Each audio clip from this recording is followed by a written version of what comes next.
नमस्कार, आप देख रहे हैं न्यूज नेशन। मैं हूं पिनास त्यागी और खबर कट टू कट में सबसे पहले आपको दिखाते हैं शहर की वेदर वार्निंग। मौसम विभाग ने पूरे उत्तर भारत में 72 घंटों की चेतावनी जारी कर दी। इस वार्निंग के मुताबिक 22 से लेकर 24 जनवरी तक पहाड़ों में भीषण बर्फबारी होगी, जिसके चलते शीतलहर का एक बार फिर से अटैक होगा और मैदानी राज्यों में तेज बरसात होगी, जिसके बाद धुंध यानी कोहरे की सफेद चादर हर तरफ छा जाएगी।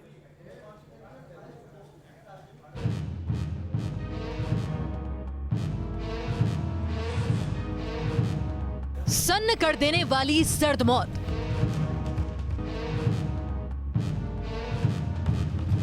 सर्दी का वो कहर जो न देखा न सुना। -22 डिग्री में जम गया भेड़ का खून। काल बनी ठंड में पत्थर बन गए जानवर।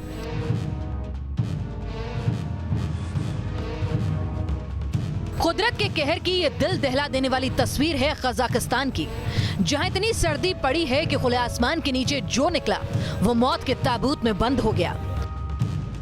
चाहे वो साइबेरियन गोट हो या फिर हस्की डॉग, इन बेजुबानों को पता भी नहीं था कि जिस रास्ते पर वो चले वहां सन्न कर मारने वाली कोल्ड डेथ उनका इंतजार कर रही है।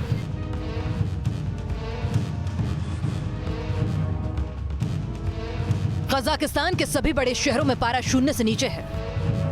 राजधानी नूर सुल्तान में टेम्परेचर -23 डिग्री सेल्सियस है, तो रुडनी में पारा -22 पर जा टिका है। वैसे तो कजाकिस्तान में हर साल भीषण सर्दी होती है, लेकिन इस बार आई ठंड ने पूरे कजाकिस्तान को सन्न कर दिया।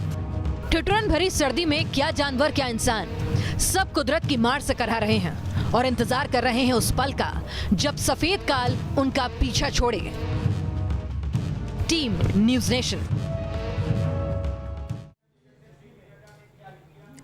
आपको बता दें, कजाकिस्तान का जो वीडियो आपने देखा, ये वीडियो साल 2018 का सांकेतिक वीडियो है, क्योंकि कजाकिस्तान में इस वक्त -22 से -25 डिग्री सेल्सियस के बीच में तापमान है और बताया जा रहा है कि वहां पर जानवर जो हैं, जो बाहर रह रहे हैं, बाहर सड़कों पर, वो जम रहे हैं और ठंड के कारण उनकी मौत हो रही है। हालांकि एक्सपर्ट कहते हैं कि इस वीडियो में जो जानवरों को खड़ा किया गया है और उसको गिरते हुए दिखाया गया है, खड़े खड़े किसी भी जानवर की मौत नहीं होती है। और ये वीडियो साल 2018 का था। आगे बढ़ते हैं, बात करते हैं ठंड के उस अलर्ट की जो उत्तर भारत के लिए तमाम पहाड़ी राज्यों और मैदानी इलाकों के लिए जारी किया गया है कि आने वाले 48 घंटे बर्फबारी होगी, शीतलहर चलेगी।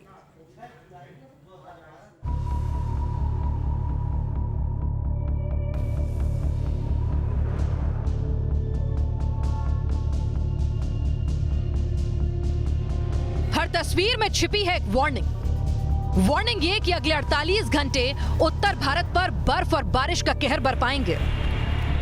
ठंड का कहर जारी, बढ़ जाएगी बर्फबारी। यह है उत्तरी राज्यों के लिए मौसम विभाग की पहली चेतावनी के मुताबिक 22 से 24 जनवरी के बीच कश्मीर और लद्दाख में बर्फबारी बढ़ जाएगी, जिसके चलते तापमान तेजी से नीचे आ सकता है। हिमाचल में बर्फबारी के चलते येलो अलर्ट जारी कर दिया गया है। अभी जो वेस्टर्न डिस्टर्बेंस है वो भी एक एक्टिव है, वो 23 से 25 एक है। वेस्टर्न डिस्टर्बेंस जो है हमारा जो रीजन है, उत्तर भारत है या हिल एरिया है, वो अफेक्ट करेगा। इसके वजह से जो है फिर अगेन जो है रेन और स्नो हमारा जो पहाड़ी राज्यों हैं जैसे उत्तराखंड, हिमाचल, जम्मू कश्मीर होगा, अच्छा रेन स्नो होगा। बारिश आएगी, सर्दी को बढ़ाएगी। यह है मौसम विभाग की वार्निंग नंबर 2। मौसम विभाग की माने तो 22 से 24 जनवरी के बीच देश के उत्तर पश्चिमी राज्यों में बारिश आने की संभावना है। उत्तर प्रदेश, राजस्थान, मध्य प्रदेश में तेज बारिश की आशंका है, तो राजधानी दिल्ली में तापमान तेजी से नीचे आएगा और कोहरा भी बढ़ सकता है। प्रचंड ठंड की इस वार्निंग को समझ लीजिए और सावधान हो जाइए। इस ठंड को हल्के में लेने की भूल मत कीजिएगा, क्योंकि लौटती ठंड हमेशा इंसान को ठिठुरा कर ही जाती है। Team news nation. और नीतीश बाबू को अपनी आलोचना बिल्कुल बर्दाश्त नहीं है। ऐसा इसलिए कहा जा रहा है क्योंकि उन्होंने एक नया फरमान जारी किया है। सोशल मीडिया के जरिए सरकार पर अगर आपने सवाल उठाए तो आपको पुलिस पकड़ ले जाएगी। बिहार में यह फरमान आया है सुशासन बाबू यानी नीतीश सरकार से। नीतीश कुमार ने ऐलान कर दिया है कि अब सोशल मीडिया पर अगर किसी ने सांसदों, मंत्रियों और सरकारी अधिकारियों पर सवाल उठाए और वो उन्हें इसको जज करने का हक भी उन्हीं के पास है, अगर वो उन्हें आपत्तिजनक लगे तो कानूनी कार्रवाई होगी। साइबर क्राइम की कैटेगरी, विधि सम्मत कार्रवाई की जाए, कानून के मुताबिक एक्शन लिया जाए। इस सरकारी आदेश में जिस कार्रवाई की सिफारिश की गई है वो चोर, लुटेरे या घोटालेबाजों के लिए नहीं, बल्कि ये आदेश निकाला गया है सोशल मीडिया पर पोस्ट करने वालों के खिलाफ। जी हाँ, अगर अब बिहार में कोई सांसद, मंत्री या सरकारी अधिकारी के खिलाफ ऐसी पोस्ट लिखेगा जिसे नेता या अधिकारी आपत्तिजनक मान ले, तो उसे पुलिस उठा ले जाएगी। न सिर्फ सरकारी पदाधिकारी या अधिकारी के खिलाफ, बल्कि किसी के भी संबंध में यदि कोई अफवाह फैलाई जाती है सोशल मीडिया के माध्यम से, साइबर वर्ल्ड के माध्यम से, तो ये आईटी एक्ट के तहत एक दंडनीय अपराध है और ये सभी के लिए लागू है। सुशासन की गद्दी से ये फरमान आया तो इसे हिटलर शाही कहा गया, आवाज दबाने की नापाक कोशिश करार दिया गया और सवालों के साथ विपक्ष भी मैदान में उतरा। सर्कुलर देखकर यही लगता है कि ये माननीय मुख्यमंत्री का तुगलकी फरमान है, अपने पदाधिकारियों से निकलवाने का काम किया गया है। क्योंकि उनकी नाकामियों को सोशल मीडिया दिखाती है, देश और दुनिया देखती है, इसलिए बचने के लिए ये तुगलकी फरमान जारी किए हैं, हिटलर शाही करने का काम कर रहे हैं। सरकार और उसके सहयोगी ऑर्डर को जायज ठहरा रहे हैं, लेकिन जरा समझ लीजिए कि इस ऑर्डर की चपेट में बिहार की कितनी बड़ी आबादी आ जाएगी। बिहार में तकरीबन 1 करोड़ 50 लाख लोग फेसबुक का इस्तेमाल करते हैं। बिहार के तकरीबन 4 करोड़ लोग मोबाइल पर इंटरनेट का इस्तेमाल करते हैं, यानी ये लोग व्हाट्सएप या ट्विटर जैसे सोशल मीडिया प्लेटफॉर्म पर मौजूद हैं। यानी बिहार की 10 करोड़ आबादी में से तकरीबन 5.5 करोड़ यानी 55% लोग नीतीश के फरमान के दायरे में होंगे। अब इन 5.5 करोड़ लोगों में से किसी को भी सरकार और सिस्टम में कमी नजर आती है और उसने सोशल मीडिया पर कुछ ऐसा लिखा जो नेताजी या अधिकारी जी को तौहीन लगे, तो जेल की रोटी खानी पड़ेगी और जेल का पानी पीना पड़ेगा। Team news nation. और ये पहली बार नहीं है जब सोशल मीडिया के जरिए सरकार को टारगेट कर देने पर सिस्टम कानूनी एक्शन की हद तक पहुंच गया है। ऐसा पहले भी कई बार हो चुका है। 28 अक्टूबर 2020 को लॉकडाउन नियमों के उल्लंघन पर रोशनी बिस्वास नाम की एक महिला ने सरकार की फेसबुक पर आलोचना की थी। कोलकाता पुलिस ने सामुदायिक सद्भाव बिगाड़ने के आरोप में रोशनी के खिलाफ एफआईआर दर्ज कर दी थी। यानी बिहार ही नहीं, पश्चिम बंगाल में भी ये सब होता है। जुलाई 2020 में गुजरात पुलिस के कुछ जवानों ने सोशल मीडिया के जरिए सैलरी बढ़ाने की मांग की थी। जवाब में डीजीपी से खुद फरमान आया और जवानों को सोशल मीडिया न इस्तेमाल करने की ताकीद कर दी गई। 21 नवंबर 2020 को केरल सरकार ने सोशल मीडिया पर आपत्तिजनक पोस्ट पर 3 साल की कैद का कानून लेकर आए। हालांकि विरोध आलोचनाओं के बाद सरकार को यह नियम वापस लेना पड़ा। अगस्त 2020 में राजस्थान पुलिस के एक कांस्टेबल ने फेसबुक पर सरकार की आलोचना की थी। पोस्ट सामने आते ही कांस्टेबल को लाइन हाजिर कर दिया गया था। यानी सुशासन बाबू से पहले भी सरकारें और सिस्टम आवाज दबाने या यूं कहें कि सोशल मीडिया पर खामोश रहने की ताकीद को लेकर सवालों का सामना करते रहे हैं। आगे बढ़ते हैं। अब आपको मिलवाते हैं कैसे सरकारी मुलाजिम से जिसकी ब्लैक मनी ने तफ्तीश करती एंटी करप्शन ब्रांच की भी होश उड़ा दी। ब्लैक मनी के इस किंग का नाम है वीरम देसाई। कुछ साल पहले डिप्टी तहसीलदार हुआ करते थे। सरकार से तकरीबन 30-35 हजार रुपए महीने की तनख्वाह मिलती थी। लेकिन जब इनके घर पर रेड पड़ी तो मिली 5.5 करोड़ रुपए की गाड़ियां और 30 करोड़ कैश। वीरम देसाई फरार है और उसकी बेनामी संपत्ति को गिनते गिनते अधिकारियों की उंगलियां थक गई हैं। ऑडी, जगुआर, मर्सिडीज जैसी 11 गाड़ियां, अलग अलग बैंकों में 30 खाते, 30 करोड़ से ऊपर कैश, आलीशान 2 मंजिला बंगला और ये सब सिर्फ 35,000 रुपए महीने की तनख्वाह में। आज जिस बंगले की दीवारों पर एंटी करप्शन ब्यूरो के नोटिस चस्पा हैं, कभी इन दीवारों के अंदर अपनी काली कमाई का वही खाता बनाता था डिप्टी तहसीलदार वीरम देसाई। वीरम देसाई की धरपकड़ की कहानी बिल्कुल फिल्मी है। एक दिन अचानक एसीबी को बेनामी खत मिलता है। खत में वीरम देसाई के काले पैसे का पूरा कच्चा चिट्ठा लिखा होता है और इसी खत को क्लू बनाकर एसीबी मार देती है वीरम देसाई पर छापा।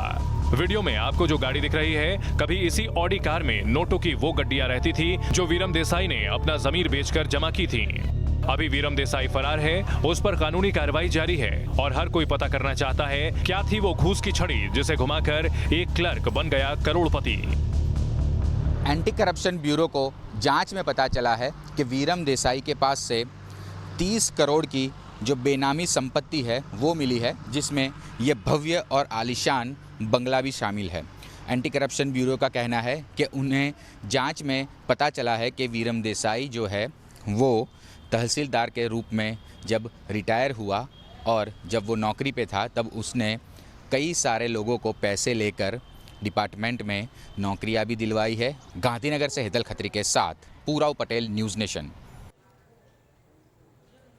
और अब खबर आपसे हमसे जुड़ी हुई। दिल्ली से लेकर मुंबई तक पेट्रोल और डीजल की रिकॉर्ड कीमतें इस वक्त आप दे रहे हैं। ऐसा लग रहा है कि कुछ दिन में पेट्रोल के दाम 100 रुपए को पार कर जाएंगे। ऐसे में लोगों के जहन में उठ रहा है एक सवाल कि जब अंतर्राष्ट्रीय बाजार में पेट्रोल के दाम घट रहे हैं या उतनी दर से नहीं बढ़ रहे हैं, तो फिर आपको और हमें पेट्रोल की भारी कीमत क्यों चुकानी पड़ रही है?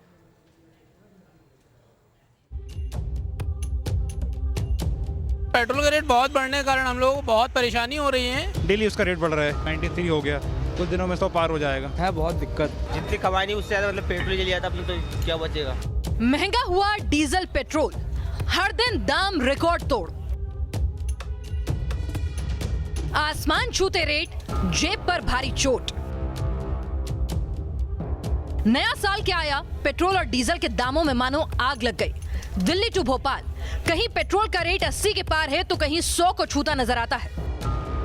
राजधानी दिल्ली में पेट्रोल 85 रुपए 45 पैसे प्रति लीटर है, जो अब तक का सबसे हाईएस्ट रेट है।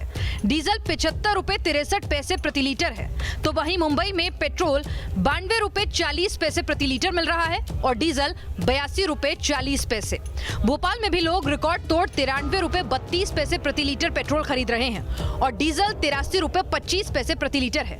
जयपुर में भी लोग 92 रुपए 96 पैसे प्रति लीटर पेट्रोल की कीमत चुका रहे हैं। डीजल 85 को पार कर चुका है। पेट्रोल डीजल की कीमतों में लगातार इजाफा हो रहा है, जिसकी वजह से लोगों को महंगाई की मार से झेलना पड़ रहा है। आज पेट्रोल की कीमत जो है वो 85 रुपए 45 पैसे प्रति लीटर है, वहीं डीजल की कीमत 75 रुपए 63 पैसे प्रति लीटर है, यानी 75 का आंकड़ा भी पार कर चुका है। महंगे पेट्रोल का खेल, बेस से 4 गुना रेट, बेस प्राइस से 4 गुना ज्यादा बिकता तेल। क्यों और क्या है इसका खेल, ये समझना भी जरूरी है। आइए आपको तेल का खेल समझाते हैं। पेट्रोल का मौजूदा बेस प्राइस यानी आधार मूल्य है 28 रुपए 13 पैसे। इसके ट्रांसपोर्टेशन में खर्चा आता है प्रति लीटर 37 पैसे। एक्साइज ड्यूटी लगती है 32 रुपए 98 पैसे की। डीलर कमीशन 3 रुपए 67 पैसे और फिर लगता है वैट 19 रुपए 55 पैसे। और ऐसे बढ़ते बढ़ते 28 रुपए 13 पैसे का पेट्रोल हो जाता है 84 रुपए 70 पैसे का।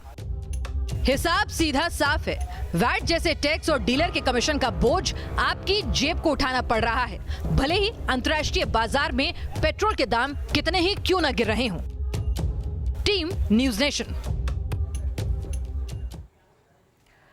अगर आप भी डिजिटल वॉलेट या यूं कहें कि यूपीआई का इस्तेमाल करते हैं तो हमारी अगली खबर आपको जरूर देखनी चाहिए और ध्यान से समझे भी, क्योंकि अगले कुछ दिन यूपीआई पर लेन देन के दौरान आपको दिक्कतों का सामना करना पड़ सकता है। उसके पीछे क्या वजह है ये भी आपको समझा देते हैं। दरअसल national payment corporation of India यानी एनपीसीआई ने अगले कुछ दिनों तक रात में यूपीआई पेमेंट के दौरान दिक्कतों की बात कही है। जानकारी के मुताबिक रात 1 बजे से 3 बजे के बीच यूपीआई पेमेंट करने के दौरान ग्लिच आ सकते हैं या पेमेंट रुक सकती है। एनपीसीआई के मुताबिक पेमेंट सर्वर को अपग्रेड किया जा रहा है, जिसके चलते ऐसी परेशानियों का सामना ग्राहकों को करना होगा। और इसी वजह से एनपीसीआई ने अपील की है कि रजिस्टर्ड ग्राहक रात 1 बजे से 3 बजे के बीच अगर बहुत जरूरी ना हो तो यूपीआई पेमेंट ना करें। तो आपने देखी देश और दुनिया की वो चुनिंदा खबरें जो जानना समझना आपके लिए जरूरी था। खबर कट टू कट स्पेशल में आज के लिए बस इतना ही।